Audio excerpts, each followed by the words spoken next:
should get united. Like, what we gotta do is meet everybody on 149th Street at the bench. There's one thing in graffiti that we all struggle with. It's something that really haunts a lot of people, and that's making the transition from books to walls. So in today's video, I want to go ahead and share with you guys a couple of different ways you can practice CAN control and level up your skill. And don't worry about space either. If you're kind of restricted for space, if you don't have a lot of room for a full dedicated wall, I got you covered. So first, let's nail down what exactly that hurdle is and what's causing the issue. Well, to put it very simply, you have the elements of art and technique, and these two are conflicting with one another, which causes the downgrade in your work that you see when you try to make that transition. So you might draw something in the books and it looks perfectly fine. When you hop onto the walls, your lack of knowledge and skill for technique butchers your elements of art, such as lines and shapes, which then distorts your art form specific fundamentals like anatomy or letter structure or whatever the case is. So our job is to go ahead and practice those things. So the very first thing on the chopping block is painting surface. What are we going to be painting on? Well, if you're kind of lacking for space, if you don't have a full dedicated wall and you just happened to go ahead and order pizza yesterday, grab that cardboard box and a couple of others laying around your house from Amazon Prime or whatever the case is, and tape those things together and smack it on a wall. Or put it on a tree outside. Wherever you can, tape it to that surface. If you have a full dedicated wall, then great, you're already ready and set up. The next thing we're going to want to do is gather our cans. Try to get a variety if you can. I know not everybody's able to, but if you're able, grab a bunch of different cans that you like using. Stuff that you find yourself going to consistently.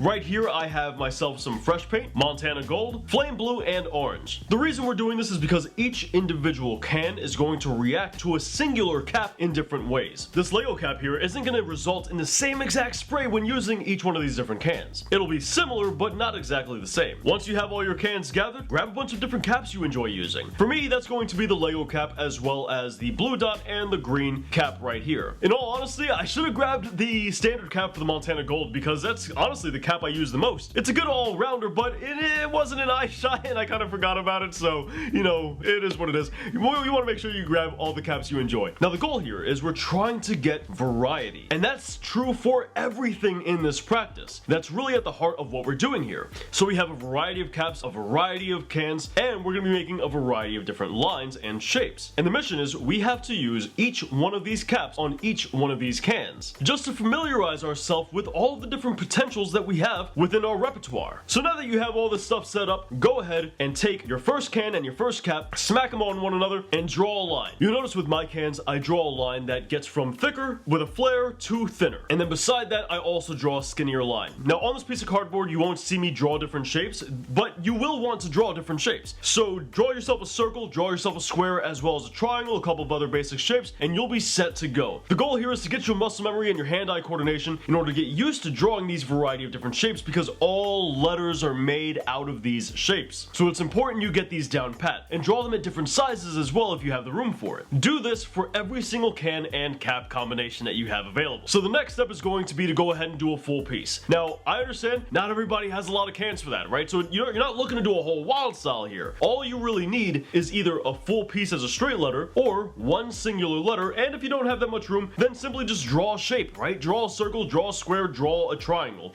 Regardless of whether you're doing shapes or pieces, you're gonna then fill that in. And then you're gonna outline it as if you were actually doing a piece. And that's also true if you're doing the shapes, right? If you're doing a circle, square, triangle, then outline it as if it was an authentic piece on a wall. That in itself is an entire practice. So once you have that done, if you did do a piece, take a photo of it, right? Because we're about to destroy this thing. We're about to throw this whole thing in the garbage. So take a photo of it, preserve that, you know, you got that on the side, great. So now you're gonna want to grab a different color can from your outline, and you're gonna want to re-outline your piece. Now here, the quality of your outline should be taken seriously within reason. What I mean here is we're gonna be grabbing a lot of different cans and caps. Some of these caps might be extremely fat caps or really thin. And like I said in the beginning, the whole name of the game here is variety, which means, all right, well, maybe when we're outlining the second go around, we want to do a flare just because we want to practice flares, not because it makes sense for the piece itself. You'll see me do that right here on this wall a couple of times. Sometimes you'll see me stay faithful to the initial outline, like right here where I'm kind of following this line of the K right down because I want to practice these longer,